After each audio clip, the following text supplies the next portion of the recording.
Olá, meus irmãos, graça e paz seja convosco. O tema da lição de hoje é ajudar os feridos. E quando a gente trata de ferida, a gente sente ver isso mais de um sentido emocional, um sentido psicológico, um sentido de algo que afetou grandemente a vida de alguém decorrência a algo que aconteceu. E quando Cristo veio a esta terra, Isaías descreve que ele foi ferido por nossas transgressões e moído pelas nossas iniquidades. Então, o castigo que estava sobre nós, ele passou. É claro que o tema da lição não está falando em sofrer pelo outro ou sofrer em prol do outro, mas o que Cristo fez e o que ele deixou deve me fazer refletir como eu devo ser para com os outros. Quando o texto sagrado fala que as mulheres devem ser submissas aos seus esposos, mas os maridos devem amar a esposa como Cristo amou a igreja e assim mesmo se entregou por ela.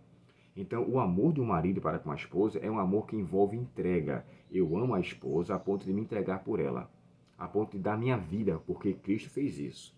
Então, quando a gente olha essa expressão de ajudar os feridos, isso é muito impactante e é muito forte. Sabe, uma certa vez, eu vou falar aqui para vocês, mas não é para me vangloriar. Eu aconselho muitas pessoas, converso com várias pessoas, e eu fico feliz quando as pessoas saem da conversa comigo depois felizes, satisfeitas, com um ânimo renovado, com o astral para cima. E eu falando com a irmã, eu cheguei para ela e dizer assim: ela conversou comigo várias coisas particulares, então eu dei algumas orientações, fizemos uma oração no final, irmãos, na manhã seguinte, ela chegou para mim e falou assim: Abel, você tem certeza que você não é irmão de Caim? Irmãos, isso me fez tremer o coração, porque ser comparado com aquele personagem, com aquela pessoa, melhor dizendo, não um personagem, uma pessoa em si, de Abel, é uma honra muito grande. E eu fico sem obrigado, porque o Senhor tem me dado a bênção de transmitir para os outros algo esperançoso. E essa, de fato, é a nossa importância. Nós não fomos chamados, irmãos, para viver de forma, sabe, desapercebida para com o mal que o cerca ao nosso redor. Quando o texto sagrado nos fala que o Espírito do Senhor estava sobre ele, e aí diz o que aconteceu através dessa unção do Espírito. Ele ungiu para que causa? Para evangelizar os pobres. A pobreza também deve ser vista de forma espiritual. Enviou-me a proclamar a libertação. A libertação também pode ser vista de forma espiritual. Restaurou a vista aos cegos, também no sentido espiritual, e libertar os oprimidos. Então vamos lá: pobreza, prisão, cegueira e opressão. O que isso não seria senão a pobreza que leva as pessoas a um sofrimento? Por mais que se gaste dinheiro, por mais que se tenha dinheiro, em seu coração há uma pobreza muito grande. Laodiceia é encontrada em uma condição de que ela é pobre, primeira questão dela, cega, como diz aqui, e nua. E a nudez traz opressão, deixa a pessoa oprimida. Isso foi o que aconteceu com Adão e Eva quando eles se expulsaram, viram que estava nu, correram. Então ficaram oprimidos pelo pecado que os levou. Então, quando a gente leva para as pessoas mensagem de esperança e de salvação, a gente mostra para elas que não só Deus as ama, mas quer trazê-la de novo em uma condição diferenciada. E aqui, a pergunta que é feita pelos autores da lição é: o que Jesus fez e o que nós também, em nossa própria esfera, devemos fazer em prol dos necessitados?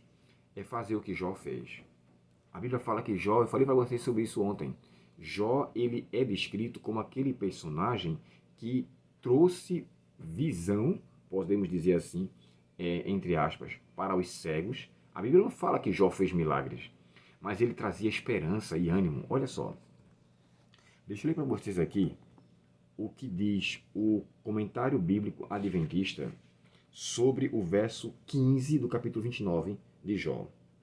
Antes do progresso da ciência médica, os cegos eram numerosos, muitas vezes subsistiam mendigando.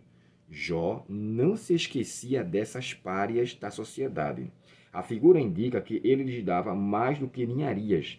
Aparentemente, fazia o máximo possível para lhe suprir as necessidades. Tal caridade o justificaria ao dizer que ele era os olhos do cego e os pés do coxo. Nesse capítulo 29, irmãos, Jó começa a justificar que a acusação de Elifaz para com ele era sem fundamento. Ou seja, olhe o meu testemunho, olhe a minha vida, olhe quem eu era, olhe como eu tratava as pessoas. E depois você pense se a sua acusação para comigo era justa. Elifaz não conhecia nada em relação ao que ele estava de fato dizendo, mas os seus olhos, ao ver Jó naquela condição, atribuiu como se ele estivesse pecando. E Jó mostra que ele não pecou principalmente por demonstrar amor ao próximo. Então se eu não mostrar amor, zelo e ajuda para com o próximo, pode ficar certo, diante de Deus eu vou ser achado em falta.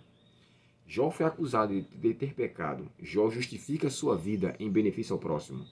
Claro, a salvação não é feita pelas obras, mas elas evidenciam a salvação. Cristo nos chamou para ser discípulos verdadeiros. O texto sagrado nos fala no Evangelho de João 13:35, fala assim: quando vocês amarem aos outros, vocês demonstrarão que sois verdadeiramente meus discípulos. Então, para mostrar isso, eu tenho que ser um discípulo de Cristo. Para ser um discípulo de Cristo, eu evidencio pelo amor ao próximo. Então, ajudando ao próximo, né? Aos feridos. Que Deus nos ajude, irmãos, a não cruzar os braços quando vemos uma situação adversa com alguém. Que possamos estender a mão e levar com grande consideração o amor, fazendo valer, na verdade, o cumprimento da lei de Cristo, que é o amor. Oremos ao Senhor nesse momento. Querido Pai Celestial, nos ajuda a sermos verdadeiramente esperança para os outros. Nos ajuda a sermos pessoas que tragam ânimo para com aqueles que estão ao nosso redor. A ajudar aqueles que estão cegos, a trazer libertação aos cativos, aos oprimidos e, acima de tudo, Senhor, trazer conforto para todos aqueles que passam por situações tão delicadas. Dá-nos, ó Pai, um espírito e a unção da Tua presença, para que saibamos proceder verdadeiramente como servos do Senhor. Te pedimos essas bênçãos agradecidos em nome de Jesus. Amém. Deus muito te abençoe, um ótimo dia na presença dEle, e se inscreva em nosso canal, curta nossos vídeos e compartilhe para a honra e glória de Deus. Deus abençoe você.